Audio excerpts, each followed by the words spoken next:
Well, hello, good evening, and welcome to the Caithness Amateur Drum Antiques Society's tasting.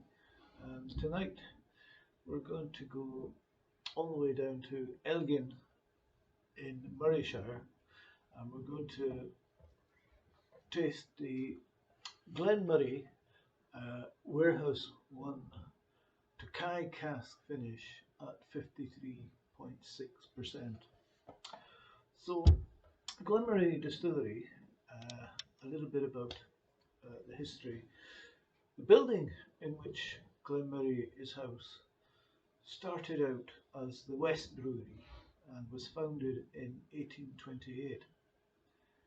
In 1897, its owners, Robert Thorne and Sons, converted the site into a two-still whisky distillery.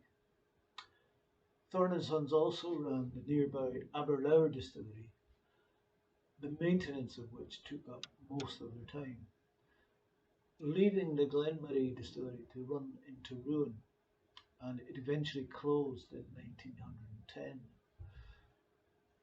The owners of the Glenmorangie, MacDonald and Muir, then purchased the near derelict distillery, and production resumed at the site under its new management in 1923 and continued with only a single year's break in 1932 until the distillery underwent a massive reconstruction in 1958. 2 decades later, the distillery went through another expansion when it doubled its pot still count from 2 to 4. In 1996, MacDonald and Muir changed its name to Glenmorangie plc. The company, however, continued to put a higher level of focus on the Glenmorangie brand than that of Glenmoray, especially when Glenmorangie plc were themselves taken over by the luxury goods retailer Louis Vuitton, Moët Hennessy, in 2004. This change of management didn't last very long, with Glenmoray being sold to the current owners, La Martinique, in 2004.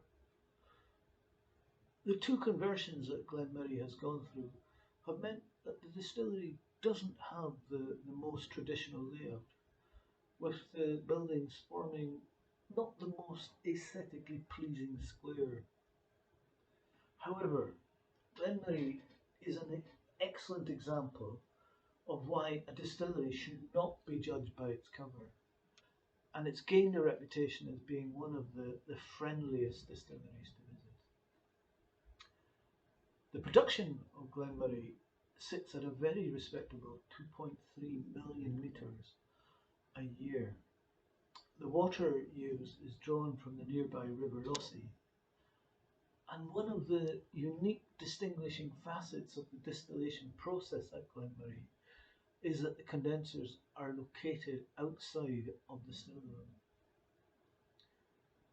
Glenmoray has two wash stills, which each have 9.9 thousand litre capacity, and two wash stills, which have a 5.8 thousand litre capacity.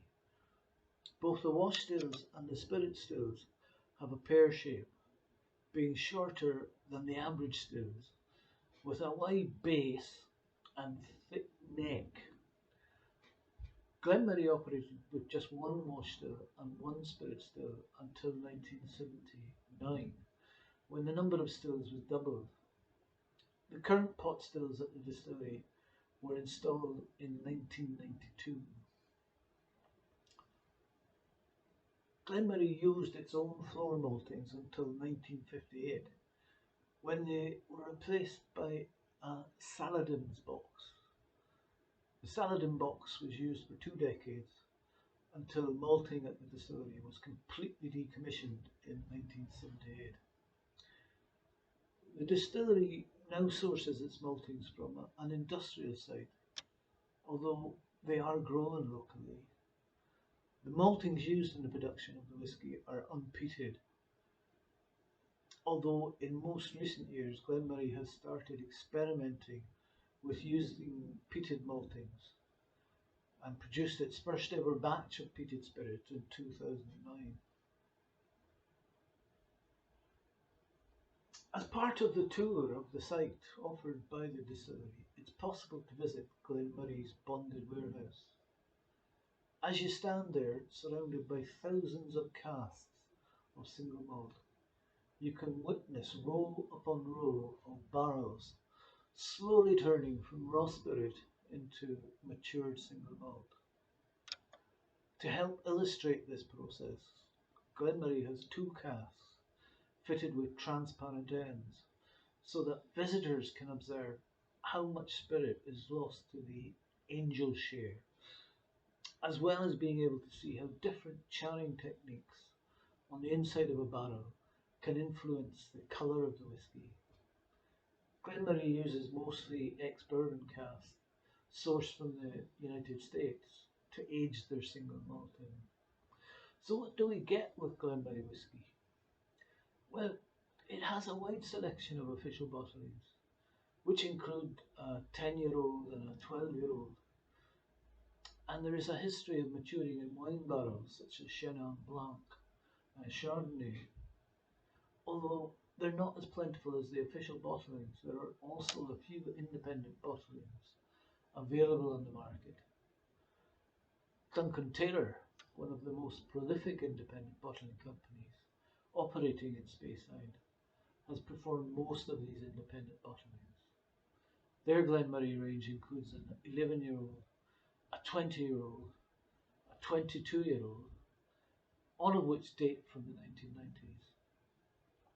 Glen Murray is also used in the whisky label 5 blend, which is also owned by the distillery's current owners, La Martinique.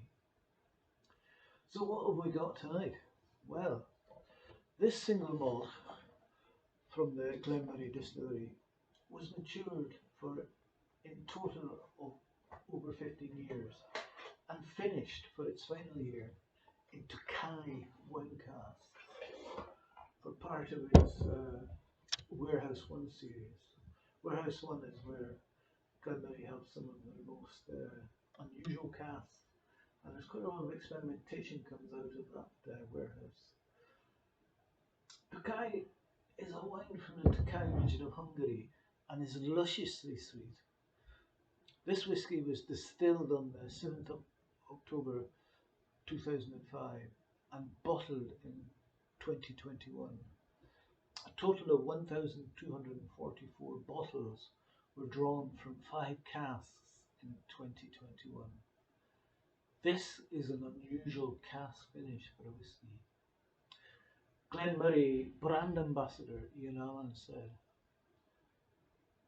"When our distillers talk about Warehouse 1, it's almost as if they're letting you into a secret. This is their special place for experimentation, innovation, and patiently waiting for the character of each whisky to develop. Our team searches the world for interesting casks, and they're not afraid to push the boundaries, try the unusual, and creatively combine Glen Murray whisky with unexpected casks. In this case, we have turned to Tokaji, which is a very old but lesser known wine that has created a wonderful flavour-packed dram that we're very proud to release. So let's see what we have here.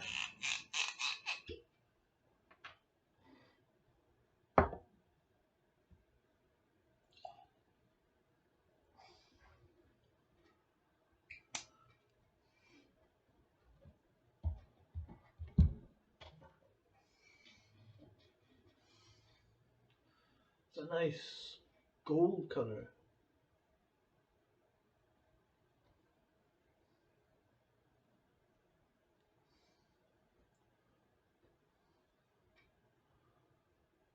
And we have lovely tears, very like church windows. Lovely tears on this. So cask strength, we're talking 53.6%. Let's see what we have on the nose.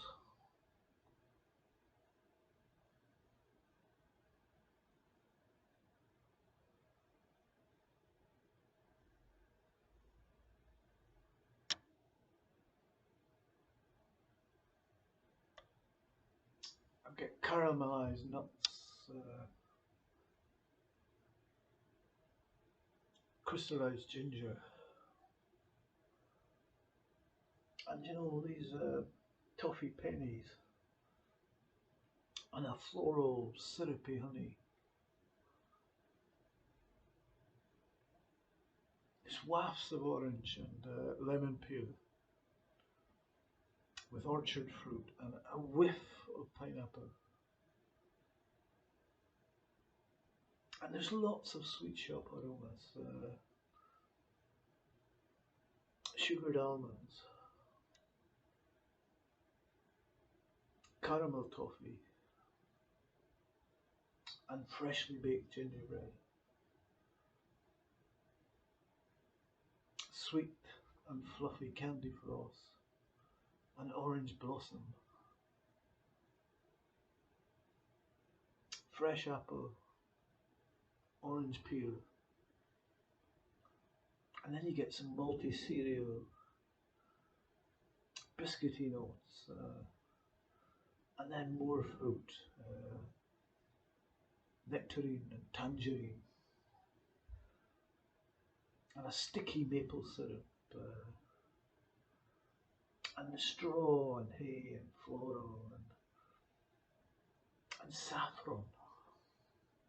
We'll try this on the mouth.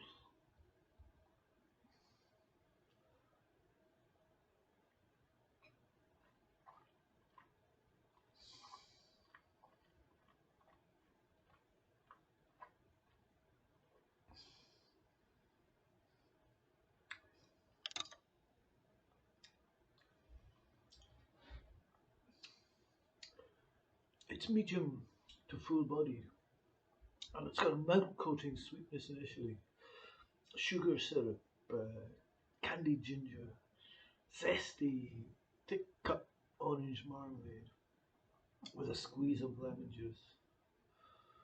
And then you get some vaporous biscuity malt, shortbread, brioche, and maple and pecan slice pastries.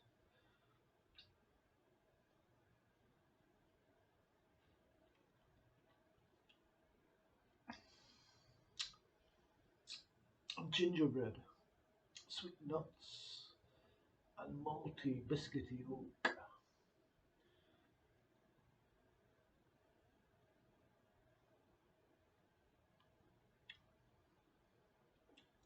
And you get increasing spice with a gingery, peppery heat.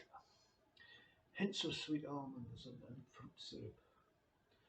It's malty, biscuity, with hints of freshly baked bread. And it's slightly sweet, maple syrup on Scottish pancakes, along with warm pecan pie.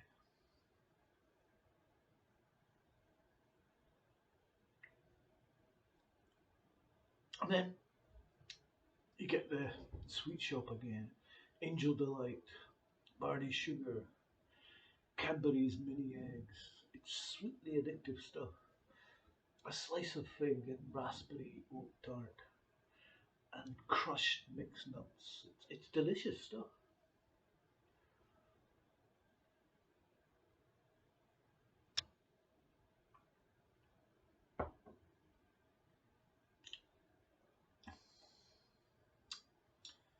And the finish is rich. Deep notes of oaky maple, ginger, warming spice, and malt loaf. Nutty almond marzipan. It's long and lingering. Fruity and the sweetness is in charge. Nutty toasted pecans and almonds. Ginger snap biscuits. I'm going to try 5 drops of water in this.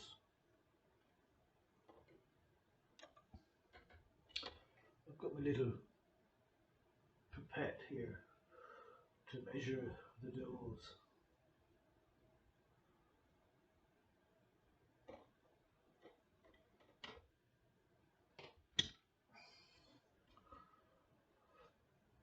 A little roly strolly in the glass. Let's see. And we get that lovely, lovely Scotch mist.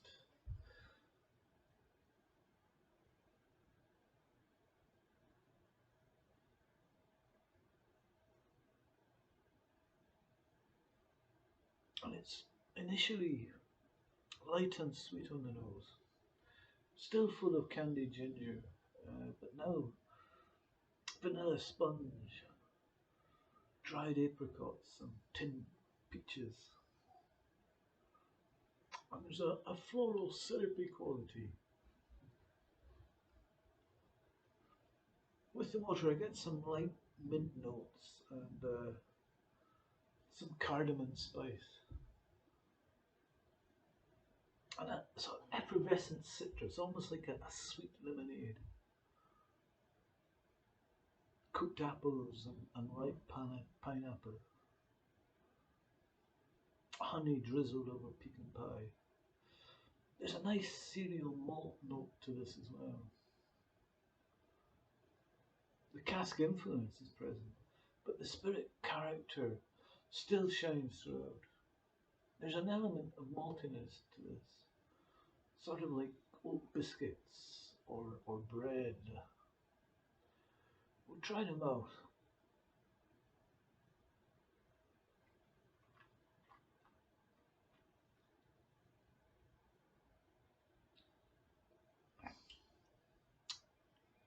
Again, the palate is fresh and sweet with a good amount of spice now. That malty biscuit note is present again on the palate, now with some marzipan or more honeyed almonds.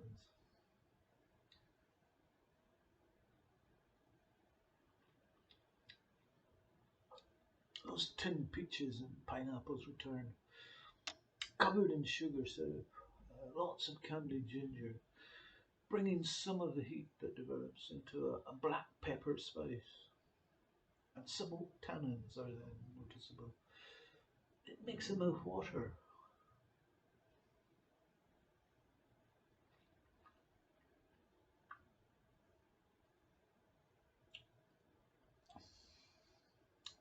The finish is now medium to long in length. The sugars slowly dissipate. Then the ginger spice builds up before developing into more of those drying tannins. That maltiness I found on the nose and palate is muted initially with water, but as the finish goes on and the spice dissipates, those malty notes return.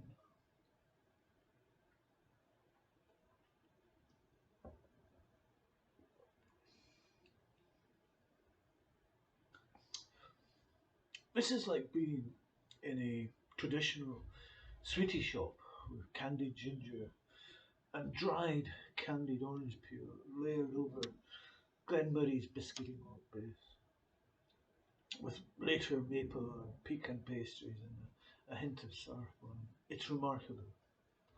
Well done to all at the distillery. You have a triumph on your hands. Thank you for listening.